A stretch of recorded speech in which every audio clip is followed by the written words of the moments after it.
She traded love for luxury, until luxury left her too. The wedding ring landed softly on the marble table. It made almost no sound. Yet to Ethan Carter, it was louder than any scream.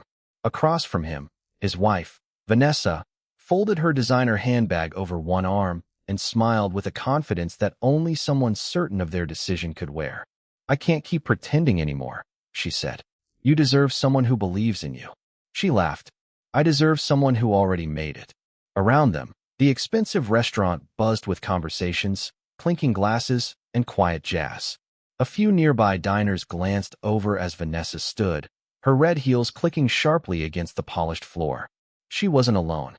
Outside the window, a silver Bentley waited. Inside sat Adrian Lawson, a real estate millionaire almost twice Ethan's age. Vanessa slipped on a diamond bracelet Adrian had bought her only 2 weeks earlier. Then she looked back one final time. "I spent 5 years waiting for you to become successful. You never did." She left. Ethan didn't chase after her. He simply stared at the wedding ring lying beneath the restaurant lights. For several minutes, he didn't move. Then he picked it up, placed it carefully into his pocket, paid the bill, and walked into the rain. No one ever heard his side of the story. Not their friends. Not their families. By the time the divorce papers were finalized, everyone had already decided what happened. Vanessa had simply married beneath her. People whispered that Ethan had been comfortable staying average, that he lacked ambition, that Vanessa had finally come to her senses. Even Ethan's own relatives shook their heads. "You should have worked harder. You should have earned more. You should have become the man she wanted." No one asked how many nights Ethan had stayed awake helping Vanessa finish graduate school assignments. No one remembered that he had quietly sold his motorcycle so she could start her luxury fashion business. No one knew he'd turned down promotions because they required moving away from the city where Vanessa wanted to build her career. Every sacrifice disappeared. Only his bank account remained visible. Life, after divorce, became painfully quiet. His apartment fit inside 40 square meters. The refrigerator was almost empty. Dinner was usually instant noodles and black coffee. Some nights he fell asleep with his laptop still glowing on the tiny kitchen table. His software designs covered the screen. Thousands of lines of code, business plans, artificial intelligence models, ideas that investors had laughed at for years. Most people assumed Ethan had failed because he wasn't talented. The truth was much simpler. He had spent years building someone else's dreams before his own. Now there was no one left to prioritize. Only himself. Each rejection email hurt. Each failed meeting drained another piece of hope. Still, every morning, he returned. Meanwhile, Vanessa's new life looked perfect. Luxury vacations, private yachts, fashion magazines. Social media overflowed with sunsets in Monaco, shopping trips in Milan, and champagne dinners in Dubai. Old friends admired her. "You made the right choice. Look at your life now." She believed them. For a while, luxury can be loud, but loneliness whispers. Adrian wasn't cruel. He was simply absent. Business always came first. Meetings replaced anniversaries. Assistants answered his phone. Flowers became apologies. Vanessa's expensive apartment slowly transformed into a beautifully decorated waiting room. Months became years. Conversations became transactions. Affection became obligation. Then one autumn morning, financial news broke across every television. Adrian Lawson's empire was collapsing. Debt, fraud investigations, frozen assets. Banks withdrew support overnight. Within 6 months, the Bentley disappeared. The yachts were sold. The penthouse belonged to creditors. The same reporters who once celebrated their glamorous lifestyle now camped outside, asking uncomfortable questions. Luxury had left her, just as quickly as she'd left love. Vanessa found herself starting over at 36. She accepted a position as senior marketing director for a struggling technology company desperate for investors. The salary paid the bills. Barely. Her designer wardrobe slowly disappeared through online resale websites. Jewelry became emergency savings. The world she'd chosen proved far less permanent than she'd imagined. Still, she told herself she had no regrets. At least, that's what she repeated every morning. Across town, something extraordinary was happening. Ethan's tiny startup no longer occupied a rented apartment. It now filled 30 floors of glass overlooking the city's financial district. His AI security platform had quietly become the global standard for banking infrastructure. Governments signed contracts. Fortune 500 companies competed for partnerships. Business magazines called him the invisible founder. Very few people knew what he looked like. Ethan rarely accepted interviews. He preferred letting his work speak. Success hadn't changed him. It had simply removed every reason to explain himself. One winter afternoon, Vanessa's CEO entered the conference room looking unusually nervous. "We've secured a meeting." Everyone looked up. "With Sterling Nexus." Silence filled the room. Sterling Nexus was the fastest-growing technology conglomerate in the world. If they invested, the company would survive. If not, hundreds of employees would lose their jobs. The founder himself is attending. Nobody had ever seen him publicly. Excitement spread instantly. Vanessa spent the following week preparing presentations. Late nights, financial projections, market analysis. Everything depended on making one perfect impression. The investment gala occupied the city's newest convention center. Crystal chandeliers shimmered overhead. Camera flashes illuminated the entrance. Executives in tailored suits exchanged polite smiles beneath towering displays of digital art. Vanessa adjusted her navy evening dress and inhaled deeply. Tonight could save her career, perhaps even her future. She stepped into the ballroom, then froze. Standing near one corner, speaking quietly with event organizers, was Ethan. Older, calmer. His suit fit perfectly. Silver streaks touched the edges of his dark hair. Confidence rested naturally on his shoulders. Vanessa blinked. For one impossible second, her heart forgot how to beat.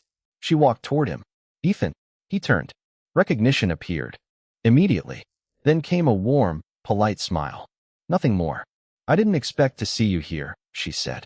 "I work with one of the companies seeking investment." He nodded. "I hope everything goes well." She looked around. "So, who invited you?" He answered honestly. "The organizers." She smiled sympathetically. "I suppose they're allowing independent consultants now." Several nearby executives overheard. One quietly chuckled. Another whispered something she couldn't hear. Vanessa leaned closer. "You always were optimistic. I admire that. You never stopped dreaming." She intended it as kindness. It sounded like pity. Ethan simply adjusted his cufflinks. "I hope you have a good evening." Nothing else. No bitterness. No anger. No attempt to prove anything. That silence unsettled her far more than revenge ever could. The ballroom lights dimmed. Music stopped. The chairman stepped onto the stage. "Ladies and gentlemen, tonight marks the largest technology acquisition in our country's history." Applause echoed politely. "It is my honor to introduce the founder, chairman, and CEO of Sterling Nexus." A spotlight swept across the audience. Vanessa smiled politely. Then the light stopped. On Ethan. The chairman extended both hands toward him. "Please welcome Mr. Ethan Carter." The room erupted. Hundreds of executives stood simultaneously. Camera flashes exploded like fireworks. Board members hurried forward. International investors applauded enthusiastically. Vanessa couldn't move. The glass in her hand trembled. Her breathing became shallow. No, this couldn't. The massive screen behind the stage displayed Ethan's photograph beside one number. Net worth, $18.4 billion. Beneath it appeared another headline. Founder of Sterling Nexus. The company every government wanted. The company every investor chased. The company about to acquire hers. Ethan walked calmly toward the stage. As he passed Vanessa, he offered the same gentle smile he'd always worn. Nothing arrogant. Nothing victorious. Simply peaceful. His speech lasted only 8 minutes. He thanked employees, partners, engineers, teachers, his parents. He never mentioned hardship. Never mentioned divorce. Never mentioned betrayal. He spoke about patience, discipline, building things that outlast emotions. When the presentation ended, the audience stood again. Not because he demanded respect, because he'd earned it. Hours later, Vanessa found him alone on the rooftop terrace overlooking the city skyline. Snow drifted quietly through the night. "Ethan," he turned. "I owe you an apology." She struggled to continue. "I thought success meant money. I thought security came from someone else's wealth. I didn't understand." She looked down. "I left because I couldn't imagine your future." Ethan remained silent, then smiled gently. "You didn't leave because I had no future. You left because you couldn't see one." Tears filled her eyes. "I was wrong. I know. I've known for years." She hesitated. Do you ever wonder, what would have happened if I'd stayed? He looked across the glowing skyline. No, the answer wasn't cruel, only honest. My life finally began when I stopped trying to become someone worthy of someone else's approval. Vanessa lowered her head. For the first time, she understood. The greatest loss wasn't billions of dollars. It wasn't yachts, or mansions, or luxury. It was abandoning the one person who had loved her before success made him valuable. Ethan's car arrived. Before stepping inside, he looked once more at the city. Thousands of lights reflected across the river. The same city where he'd once walked home alone carrying a wedding ring in his pocket. That ring still rested inside his desk drawer, not as a reminder of failure, but as proof of distance traveled. He had never built an empire to make Vanessa regret leaving. He built it because pain eventually became purpose, because discipline lasts longer than heartbreak, because dignity doesn't need witnesses. As the car disappeared into the night, Vanessa remained standing beneath the falling snow, watching, not the billionaire, but the man she had once mistaken for ordinary. And for the first time in many years, she understood that love had never been too small. Only her vision had been. Because luxury can disappear overnight, but character only grows stronger with time. She traded love for luxury.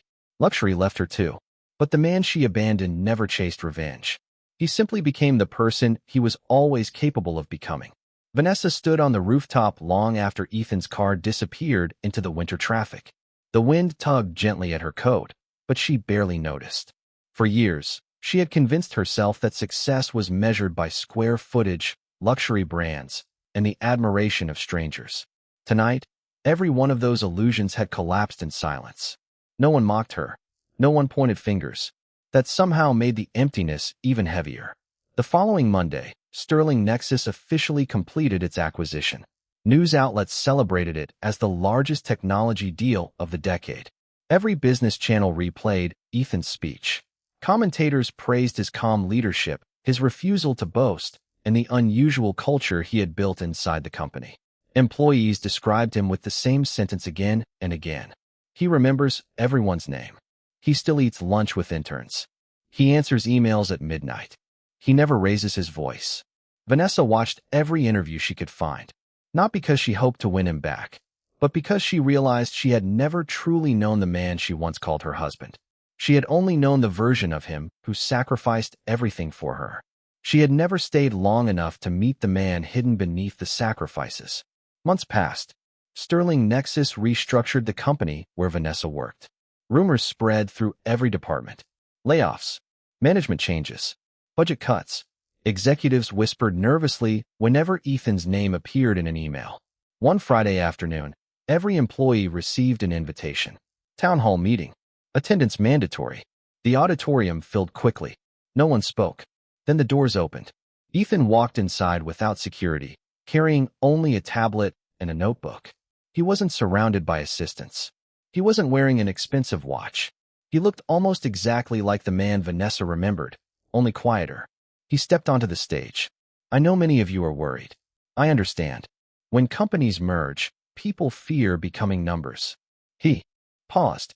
I built Sterling because I never wanted people to feel replaceable. The room became completely still. We are not buying buildings. We are investing in people. Relief spread through the audience. Then Ethan surprised everyone. There will be no mass layoffs. Instead, the company announced expanded training programs, salary improvements, mental health benefits, and employee ownership plans. Applause erupted across the auditorium. Vanessa looked around.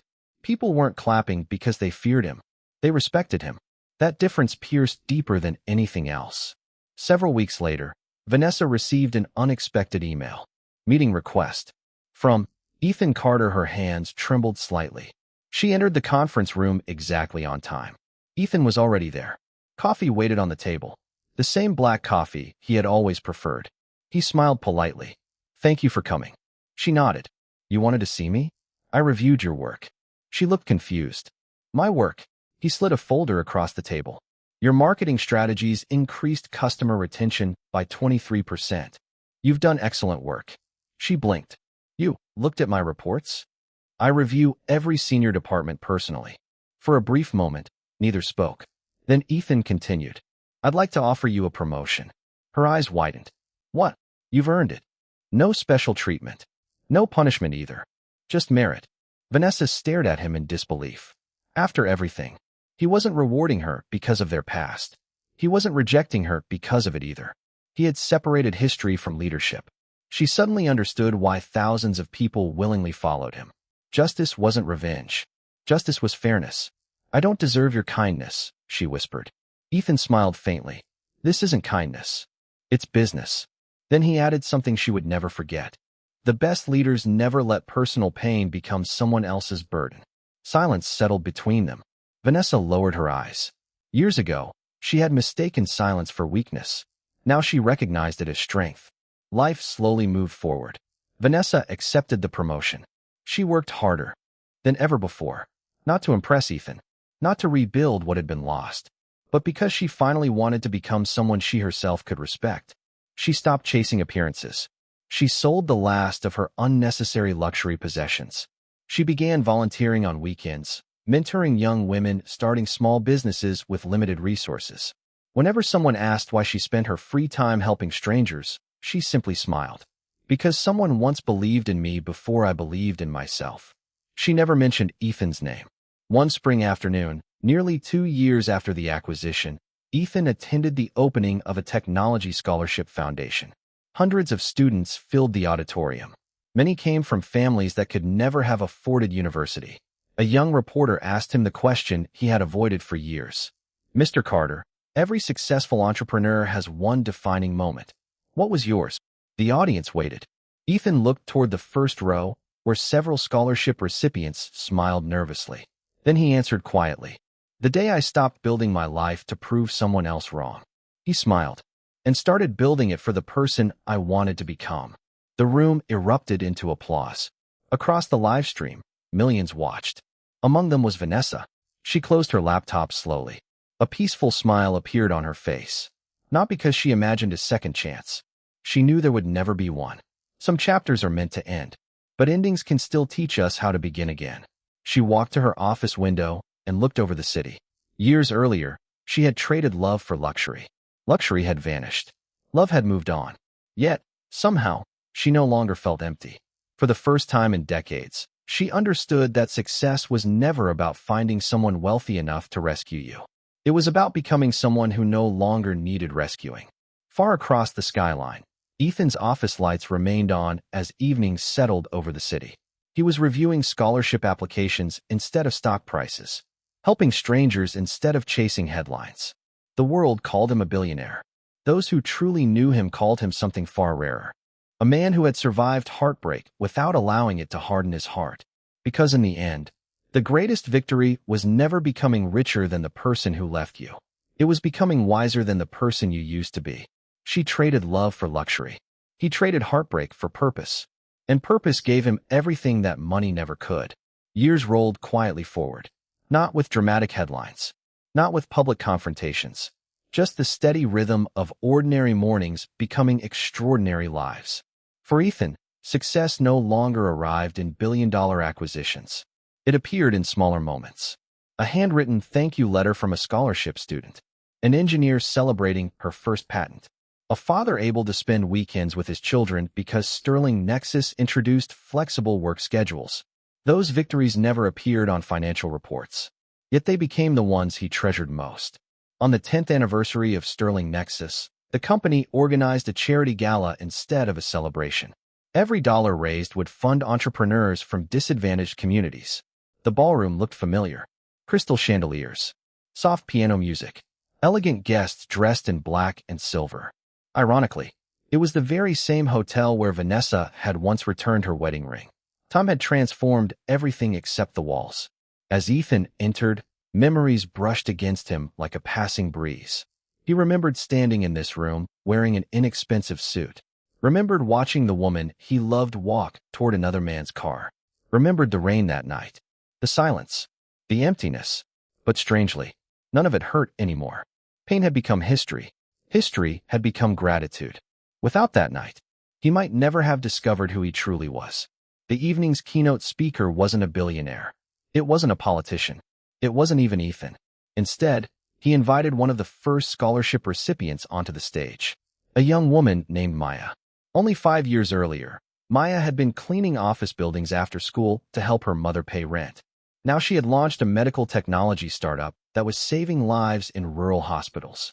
The audience rose in applause before she even spoke. When she finished her story, she looked toward Ethan. People often ask me who invested in my company. They assume it was his money. She smiled. They're wrong. He invested in my confidence long before he invested in my business. The room fell silent. Some truths carried more weight than applause. After the event ended, Ethan stepped outside onto the hotel's quiet garden terrace. Snow no longer fell. It was early spring. Cherry blossoms drifted gently through the evening air. Someone approached behind him. He turned. Vanessa, older now, gracefully so. The sharp ambition that once dominated her expression had softened into quiet humility. She smiled. Congratulations. Thank you. I heard about the scholarship foundation, and the hospitals, and the employee housing projects. She laughed softly. You've become the kind of man magazines can't accurately describe. Ethan smiled. I've stopped reading magazines. She laughed again, this time genuinely. There was no tension between them anymore. Only two people who had traveled very different roads. I wanted to tell you something, Vanessa said. I got married. Ethan's eyebrows lifted slightly. Congratulations. He's a history teacher. She smiled at the irony herself. He drives an old station wagon. He forgets anniversaries. He burns pancakes every Sunday. But her eyes glistened. He never makes me feel like I have to earn being loved. Ethan nodded slowly. I'm happy for you. And I mean that. She believed him, because there wasn't the slightest trace of jealousy in his voice. Only sincerity. Then she asked the question she'd carried for years. Did you ever forgive me? Ethan looked toward the city lights before answering. I forgave you a long time ago. She swallowed hard. Why? Because carrying resentment would have meant letting the past keep making decisions for my future. The words settled gently between them, like blossoms falling onto still water. A black sedan arrived at the entrance. Before leaving, Ethan paused. You know, I used to think losing you was the worst thing that ever happened to me. Vanessa waited. He smiled. Now I think it was the moment my real life began. She nodded. So was mine.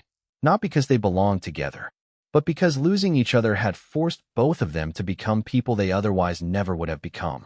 Sometimes healing doesn't reunite two hearts. Sometimes it simply teaches them to beat peacefully apart. As Ethan's car disappeared into the night, Vanessa remained standing beneath the blooming trees. 10 years earlier, she had believed wealth could guarantee happiness. Now she understood something infinitely more valuable. Money can purchase comfort. It cannot purchase character. Luxury can attract attention. It cannot earn respect. Power can open doors. Only integrity keeps them open. Months later, Ethan quietly announced his retirement as CEO. The business world was stunned. He was only 50. Investors begged him to stay. Journalists speculated endlessly. During his final shareholders' meeting, someone finally asked the obvious question. Mr. Carter, why step away now? He smiled. When I started this company, I was trying to rebuild a broken life. I accomplished that years ago. The rest has simply been a bonus. He looked across the auditorium filled with thousands of employees. A company should never depend on one man. If I've done my job well, it won't. The room stood for nearly 5 minutes. Not because a billionaire was leaving, because a leader was. Retirement, however, looked nothing like people imagined. There were no private islands, no endless vacations, no headlines. Ethan bought a modest house overlooking a quiet lake. Every morning, he walked his dog before sunrise. He taught entrepreneurship at a local university once a week. He mentored founders who reminded him of the young man who once coded alone in a tiny apartment with nothing but hope and stubborn determination. Sometimes students asked if success had changed him. He always answered with the same smile. No, it revealed me. Years later, when biographies were written about Ethan Carter, they celebrated the billions he created, the companies he transformed, the industries he revolutionized. But those who truly knew him remembered something far simpler. They remembered the man who answered every intern's email, the CEO who knew the janitor's birthday, the billionaire who never forgot what it felt like to be overlooked. Because greatness was never measured by the height of the building bearing his name. It was measured by the number of people who stood taller after meeting him. And somewhere, in a quiet drawer inside an old wooden desk, a simple wedding ring still rested untouched. Not as a symbol of heartbreak, not as a reminder of betrayal, but as proof that sometimes the worst day of your life quietly becomes the first page of your best chapter. She traded love for luxury. Luxury abandoned her. He transformed heartbreak into purpose. And in the end, neither revenge nor wealth defined his legacy. Character did. 5 years passed. The headlines stopped mentioning Ethan Carter, not because he had disappeared, but because he had quietly become the kind of man who no longer needed the world's attention. Sterling Nexus continued to expand under new leadership. Its value doubled, then tripled. The Scholarship Foundation had helped more than 30,000 students. Small businesses once rejected by every bank were now employing entire communities. None of the buildings carried Ethan's name. He had insisted on that. If people remember the building, he once said, they'll eventually forget why it was built. His own days had become beautifully ordinary. He woke before sunrise, made coffee himself, fed an aging golden retriever named Oliver, then walked along the lake while the mist still floated above the water. There were no bodyguards, no cameras, only neighbors who greeted him as Mr. Carter. Most of them had no idea the quiet man walking beside them had once been one of the richest CEOs in the country. He preferred it that way. Wealth had given him choices. Peace had taught him which ones mattered. One autumn afternoon, Ethan received an unexpected invitation. Riverside University honorary doctorate ceremony. At first, he intended to decline. Public events no longer interested him. But one line in the letter changed his mind. Our graduating class voted unanimously to invite you. Not the board, not the sponsors, the students. So he accepted. The auditorium overflowed with graduates and families. Thousands of hopeful faces filled the seats. When Ethan walked onto the stage, the applause lasted nearly a minute. He adjusted the microphone, looked across the sea of young people, then smiled. I've been asked many times how to become successful. I think that's the wrong question. The room became completely silent. The better question is, what kind of person will success reveal? He paused. Money doesn't change character. It amplifies it. If you're generous before wealth, you'll be generous after it. If you're arrogant before power, power will only make you louder. Students hurried to write every word. But the greatest investment you'll ever make isn't in stocks. It isn't in real estate. It isn't even in business. It's in becoming someone you can respect when no one is watching. The applause that followed wasn't polite. It was heartfelt. After the ceremony, hundreds of students waited for photographs. Among them stood a young woman holding a worn notebook. She looked nervous. Mr. Carter? Yes. My father asked me to give you this. She handed him the notebook. Inside the cover was a faded photograph. A tiny apartment. An old laptop. A younger Ethan sitting at a kitchen table. He stared at the picture in surprise. My father lived across the hall from you, she explained. He said every night your apartment lights stayed on until sunrise. He told me, if that man ever succeeds, it won't be luck. It'll be because he refused to quit. Ethan smiled quietly. I remember him. He used to leave oranges outside my door. The young woman laughed. He never admitted it. He said successful people probably forgot neighbors. Ethan gently closed the notebook. I never forgot. That evening, after returning home, Ethan opened an old wooden box he hadn't touched in years. Inside rested 3 things. His first employee ID, the rejection letter from the investor who laughed at his business plan, and the wedding ring. He held it for a long moment. Not with sadness, not with longing, only gratitude. Every scar had become a compass. Every disappointment had redirected his life towards something greater. He placed the ring back inside the box, closed the lid, and smiled. Some memories no longer asked to be erased. They simply asked to be understood. Across another part of the city, Vanessa was finishing dinner with her husband and 2 young daughters. Their house was modest. The dining table had scratches from years of homework and family meals. Laughter echoed through every room. One daughter asked innocently, Mom, were you always this happy? Vanessa looked around the table, at her husband washing dishes while singing terribly off-key, at the girls arguing over dessert, at the quiet warmth filling the home. She smiled. No, but happiness isn't something you find. It's something you learn to recognize. She never mentioned Ethan. She didn't need to. Some people remain part of your story without remaining part of your life. And that was enough. Years later, when Ethan Carter passed away peacefully at the age of 83, the news spread around the world. Business leaders praised his innovations. Presidents honored his philanthropy. Employees cried. Former interns became CEOs. Scholarship students became doctors, teachers, engineers, and entrepreneurs. At his memorial service, there were no golden statues, no extravagant displays, only a simple wooden podium. Beside it stood Maya, the scholarship student who had once become a successful founder herself. She looked at the crowd and spoke softly. People think Mr. Carter built a billion-dollar company.